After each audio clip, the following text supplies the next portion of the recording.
I challenge the Honorable Afenyo-Markin to prove when, during the vetting, I said that I earn only 15,000 cedis. Did you hear me say that?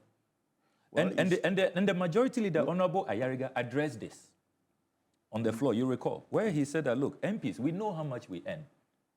We don't earn 15,000 cedis. We know that.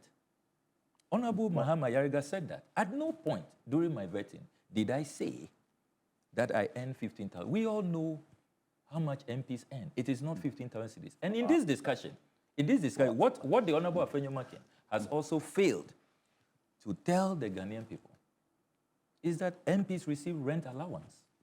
You the MPs? Yes, in addition, we are entitled to rent allowance. Because remember that in the past, MPs were housed. You remember we had the MPs flat, the Sakumono area. Okay. Then there was a decision that the MPs should rather receive, rent allowances.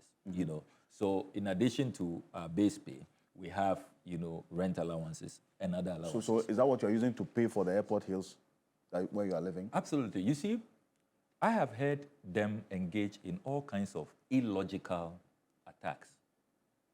First of all, they claim that the Airport Hills property belongs to me. Mm-hmm. Yes. And then they put out fake flyers that they have discovered some documents they never published. When I intercept documents, I make them available for everybody to verify. I check with the sources, validate them. None of the documents I have put out in my oversight work has been described as fake. Mm-hmm. Or have I hidden the documents? I always make them available in the spirit of transparency and accountability. I challenge them today to produce the document they say they have, which shows that that Airport Hills land belongs to my sister. And then they say that, so I bought it, put it in the name of my sister, so I'm not paying rent. That was the first flyer they put out, the first concoction. And that you are just misrepresenting, exactly. you are paying rent. Exactly. That house belongs to you. Yes, that's what. So that Airport Hills house doesn't belong to you. It does not belong to me.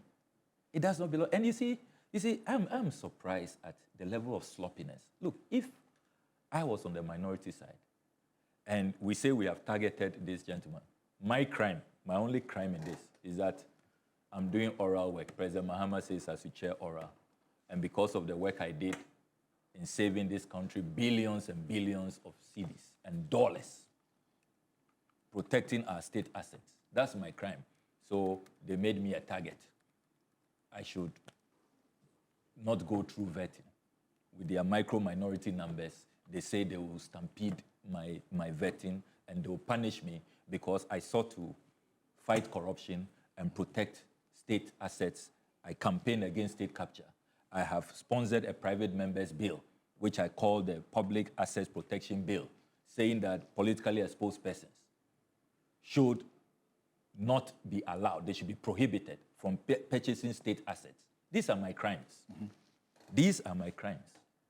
Elsewhere, these decent-minded politicians will rally behind an MP like this and support him. They will not vilify him, hound him, and seek to just, denigrate and subject him to all of these cruel, baseless attacks. Look, as I was saying, if I was on the minority side, mm-hmm. Simple. Airport Hills, they have an estate management. Before the vetting, you saw how we were doing vetting. You saw the work we did. Honorable Muntaka, Honorable Haruna Idrisu, you saw the work we did. We will do our due diligence, our background work. We don't just get up and come there to settle personal scores. We will have gone there, written to the Airport Hills management, mm-hmm. asked for documentation on the true status. That's what we will have done. They haven't done any of that. So in one breath, they say that the property belongs to me. I've put it in my sister's name, so I'm not paying rent. So in another breath, the same people, in another breath, they say that, how can you be earning 15,000 cedis? They know it's not true. I remember Afenyo-Markin, he's an MP. He knows it's not true. That's not how much we are paid. He knows that we receive rent allowances. He doesn't want the Ghanaian people to know. They are not being transparent. They're not being truthful. He knows. So you don't have property in your relatives' names? No. I mean, why will I do that? I mean, look, when I was asked about my Aveime house, I said, yes, I own it, I built it.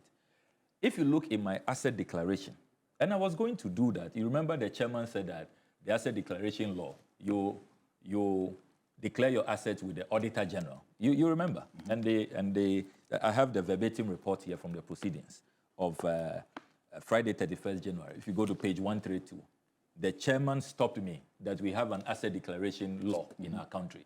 So don't be declaring your assets public. Or if you set that precedent, everybody who appears will have to declare their assets. So have you declared your assets? I've declared my assets. I'm always on time in declaring my. You declare your assets before you take office, then at the end.